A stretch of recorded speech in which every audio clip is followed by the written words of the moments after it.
Basic orientation on India sign language विषय पर 15 दिवसीय कार्यशाला का 13वां दिन कल डॉक्टर शकुंतला मिश्रा राष्ट्रीय पुनर्वास विश्वविद्यालय पुरुष छात्रावास के कॉन्फ्रेंस हॉल में संपन्न हुआ। यहां कल 13वें दिन जानवर और पक्षियों के नामों पर विस्तार से मूक बधिर प्रशिक्षक के द्वारा चर्चा की गई। कल की इस कार्यशाला में मुख्य अतिथि विश्वविद्यालय के दृष्टिबाधितार्थ विभाग के विभागाध्यक्ष एवं सह आचार्य डॉक्टर कौशल शर्मा एवं विशिष्ट अतिथि के रूप में अर्थशास्त्र विभाग के सहायक आचार्य डॉक्टर अंजलि सिंह ने कार्यक्रम में आकर शोभा बढ़ाई। इस कार्यक्रम के संयोजक एवं छात्रावास के chief provost professor Virendra Singh Yadav ने अतिथियों का परिचय और स्वागत करने के बाद आज के विषय पर प्रकाश डाला। नमस्कार, मैं हूं सबा खान और आप देख रहे हैं द दस्तक 24। मैं इस वक्त डॉक्टर शकुंतला मिश्रा राष्ट्रीय पुनर्वास विश्वविद्यालय लखनऊ से प्रोफेसर वीरेंद्र यादव जी के साथ हूं और यहाँ पर एक मुहिम चल रही है, यानी कि चलती ही रहती है, जो कि साइन लैंग्वेज की मुहिम है। सभी प्रोफेसर्स मिलकर यहाँ पर दिव्यांगजनों को साइन लैंग्वेज सिखाते हैं। इसके बारे में सर से और ज़्यादा डिटेल में जानने की कोशिश करेंगे। सर, बहुत स्वागत है आपका। जी धन्यवाद मैम। आप सभी प्रोफेसर्स मिलकर साइन लैंग्वेज सिखाते हैं दिव्यांगों को, वो कितना ज़रूरी है, कितना अहम रखता है? दरअसल दिव्यांगों को समाज की जो मुख्य धारा से जोड़ने के लिए इस कार्यक्रम का हम लोग आयोजन कर रहे हैं। और दिव्यांगता कई तरीके की होती है, इसमें से 3 तरीके की दिव्यांगता जो हमारे छात्रावास में बच्चे रहते हैं उसमें OH, VI और HI रहता है। HI बच्चों के साथ संवाद स्थापित करने के लिए और समाज की मुख्य धारा से उन्हें जोड़ने के लिए हम लोग इस कार्यक्रम का आयोजन कर रहे हैं। और ये ज़रूरी भी है क्योंकि हमारी अनुभूतियाँ जो होती हैं, कभी कभी हम अपनी बातों को संकेत के माध्यम से बताते हैं। और सबसे बड़ी बात है, इस भाषा की जो विशेषता है इसमें ध्वनि प्रदूषण नहीं है। आप कहीं दूर से भी इशारा करके जहाँ तक आपकी आवाज़ जाती नहीं है वहाँ तक भी हम इशारों से, और विशेषकर जो चेहरे का हाव भाव और हाथों का, जैसा कि आप लोगों ने देखा भी होगा प्रशिक्षण के दौरान कि चेहरे के हाव भाव से भी हम व्यक्त कर सकते हैं। और अनुभूतियों का होना बड़ा जरूरी है। अगर हम किसी HI बच्चे से, छात्र से या जन से संवाद कर रहे हैं तो हमारे भावों का जो संप्रेषण होता है वो है, अगर हम खुश हैं, इमोशंस दिखने चाहिए और ये जो स्वानुभूति है वो भी दिखनी चाहिए। अगर वो नहीं दिख रही है तो हम संवाद स्थापित करने में हमें काम चलाऊ व्यवस्था के रूप में रहा जाएगा। तो उस आयोजन के लिए हमारे विश्वविद्यालय के माननीय कुलपति जी दिव्यांगों के प्रति बड़े संवेदनशील हैं और वो लगातार ऐसे कार्यों के लिए प्रेरित करते रहते हैं। जब उन्होंने कहा, मैंने कहा कि सर ऐसा हमें कार्यक्रम का एक आयोजन कराना, तो उन्होंने कहा करिए और जो भी सुविधाएं हैं आप हमसे लीजिए। तो हमने सोचा कि चूंकि बच्चे वहाँ पे जा नहीं सकते हैं, विश्वविद्यालय में कई बच्चे ऐसे हैं जो व्हील चेयर से भी हैं, तो हमने कहा छात्रावास में इस कार्यक्रम का आयोजन इसलिए करेंगे क्योंकि हालांकि विश्वविद्यालय हमारा बैरियर फ्री है, हमारा कहीं भी बच्चा कहीं भी जा सकता है। तो मैंने कहा कि छात्रावास के जो कॉन्फ्रेंस हॉल है वहाँ पे हम लोगों ने इस कार्यक्रम का आयोजन किया। छात्र जो सीख रहे हैं साइन लैंग्वेज, वो सिर्फ विश्वविद्यालय के ही है या बाहर से भी? अभी हम लोगों ने केवल विश्वविद्यालय के छात्रों के लिए ही ओपन किया, क्योंकि ये छात्रावास में हम लोग नहीं चाहते कि बाहर से लोग आएँ। निकट भविष्य में हम इसका आयोजन बड़े स्तर पे ही करने जा रहे हैं और निश्चित तौर पे उसके लिए हम बाकायदे एडवर्टीजमेंट करेंगे, सूचनाएं देंगे और समाचार पत्रों के माध्यम से देंगे, इलेक्ट्रॉनिक मीडिया के माध्यम से देंगे। और मुझे लग रहा है कि नए सत्र में हम इस पे काम करेंगे और हम सफल भी होंगे। अच्छा, हम ये आपसे जानना चाहते हैं कि जैसे हम आम लोग हैं जो बोल सकते हैं, सुन सकते हैं, जो दिव्यांग नहीं है मेरा मतलब है, तो वो कैसे समझेंगे? उनको क्या वो भी इसमें पार्टिसिपेट कर सकते हैं? आप देखिए कि दिव्यांगों के साथ साथ सामान्य भी हैं और मैं ज़्यादातर सामान्य हैं और ज़रूरत उनके लिए ही है, क्योंकि उनसे जब हम संवाद स्थापित करते हैं तो उस भाषा का होना ज़रूरी है। और संवाद तभी स्थापित होगा जब हम उनकी भाषा जानेंगे। क्योंकि मैंने देखा है कि कुछ बच्चों को, जब मैं छात्रावास में सितंबर 2022 में ज्वाइन किया तो मैंने देखा कि कुछ बच्चे जो HI हैं वो आपस में उनकी अपनी अलग दुनिया में मस्त रहते हैं।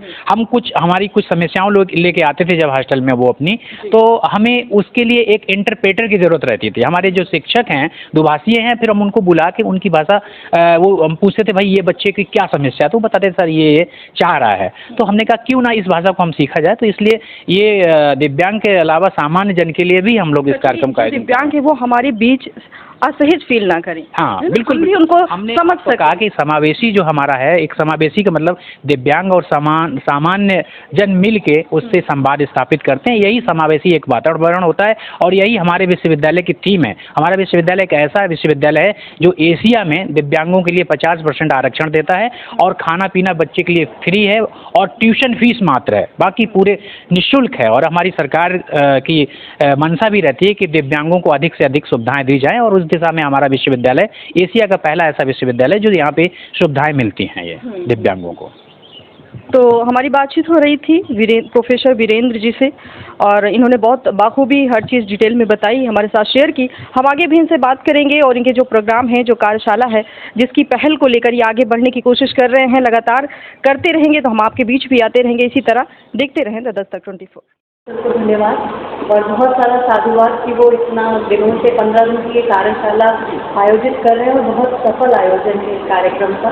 उनकी पूरी टीम को और जितने भी हमारे स्टूडेंट्स यहाँ सीख रहे हैं उन सभी के लिए बहुत मेरी तरफ से धन्यवाद और साधुवाद। ये जो हम कार्यशाला कर रहे हैं उसका विषय है basic orientation on Indian sign language. Indian sign language, Indian way में हम कैसे जो है साइन लैंग्वेज कर रहे हैं। वैसे तो भाषा जितनी भी है वो शब्दों से बनती है और ये जो साइन लैंग्वेज है वो शब्दों को एक्सप्रेस करना है। हमारे दिमाग में कहीं ना कहीं शीप की एक पिक्चर है, तब हम उसको जो है यहाँ पर कर पा रहे हैं।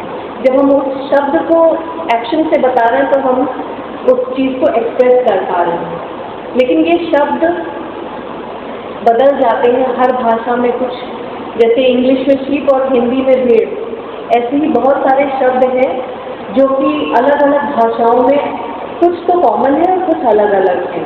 इंग्लिश एक ऐसी भाषा है जो कि हमारी कम्युनिकेशन में सबसे ज़्यादा प्रयोग की जाने वाली भाषा है। और जैसे कभी हमें कुछ न भी बोलना हो और हम बहुत खुश हो या उत्साहित हो या बहुत आह्लादित हो या प्रेम में हो तो वो बिना सुने ही लोग जान जाते हैं। उस कमरे का माहौल बदल जाता है अगर हम गुस्से में हैं या अगर हम बहुत खुश हैं तो साइन लैंग्वेज तो एक्सप्रेशन की बात है, नहीं तो छोटे से बच्चे को जो गोदी में है उसकी क्या भाषा है और वो क्या बोलता है। और हम ईश्वर के प्रति अपना प्रेम व्यक्त करते हैं, ऐसे ही हमारा जो सबसे प्रियतम होता है उससे या जो सबसे दुश्मन होता है उससे भी हम बिना बोले भी अपनी बात को सिर्फ आते ही उसको देखते ही जो हमारा दुश्मन है उसे देखेंगे और हम उस कमरे से चले जाएंगे बिना कुछ बोले, एक्सप्रेस हो जाती है। तो ये जो सर का प्रयास है इंडियन साइन लैंग्वेजेस का जो बेसिक इंट्रोडक्शन सर ने कराया, इस बात के लिए हम सर को फिर से धन्यवाद देते हैं कि भाषाएं आती जाती रहेंगी और उनका जो लेकिन एक्सप्रेशन है वो बना रहेगा। तो इन एक्सप्रेशंस को सिखाने के लिए thank you sir, thank you so much. आगे इस कार्यशाला के मूक बधिर प्रशिक्षक अशोक कुमार PDCD ने बहुत आसान तरीके से विषय की बारीकियों से प्रतिभागियों को समझाया। अपने संबोधन में मूक बधिर प्रशिक्षक अशोक कुमार ने कहा कि सांकेतिक भाषा में चेहरे के हाव भाव एवं उंगलियों का अपना विशेष महत्व रखता है। उन्होंने इस कार्यशाला में प्रतिभाग करने वाले प्रतिभागियों को सांकेतिक भाषा का अभ्यास भी करवाया। यहाँ कार्यशाला की विशिष्ट अतिथि अर्थशास्त्र विभाग की सहायक आचार्य डॉक्टर अंजलि सिंह ने अपने संबोधन में कहा कि 15 दिवसीय ये कार्यशाला न केवल मूक बधिर जनों के लिए सार्थक सिद्ध होगी बल्कि ये सामान्य जन के लिए विशेष सहायक होगी, क्योंकि अब संवाद दोनों ओर से स्थापित होगा। हमें आशा है कि ऐसे कार्यक्रमों का आयोजन हर संस्थानों के लिए आवश्यक होना चाहिए, जिससे शिक्षण संस्थानों में समावेशी वातावरण का निर्माण होगा। यही नहीं, आज की कार्यशाला के मुख्य अतिथि विश्वविद्यालय के दृष्टिबाधिता विभागाध्यक्ष एवं सह आचार्य डॉक्टर कौशल शर्मा ने अपने उद्बोधन में कहा कि संप्रेषण अवरोध को दूर करने के लिए एक दूसरे की बात समझना जरूरी है। इसके लिए सांकेतिक भाषा का कार्यात्मक रूप से एक प्रभावी माध्यम है। इस कार्यशाला में प्रशिक्षण का कार्य अशोक कुमार एवं दुभाषीय का कार्य अभिषेक कुमार कटियार, अजीत कुमार यादव, त्रिलोक कुमार सविता ने विशेष रूप से किया एवं विश्वविद्यालय के वाणिज्य विभाग के सहायक आचार्य डॉक्टर नरेंद्र प्रताप सिंह, अतिरिक्त chief provost professor Pramod Kumar Singh, छात्रावास के प्रोवोस्ट आशीष गुप्ता, इम्तियाज अहमद, चेतनारायण पटेल, छात्रावास के सुपरवाइजर, केयरटेकर, अन्य शिक्षक एवं विश्वविद्यालय के छात्रों ने बढ़ चढ़कर प्रतिभाग किया। 15 दिवसीय इस जागरूकता कार्यशाला के 13वें दिन का संचालन आशीष गुप्ता ने एवं धन्यवाद ज्ञापन प्रोफेसर वीरेंद्र सिंह यादव ने किया।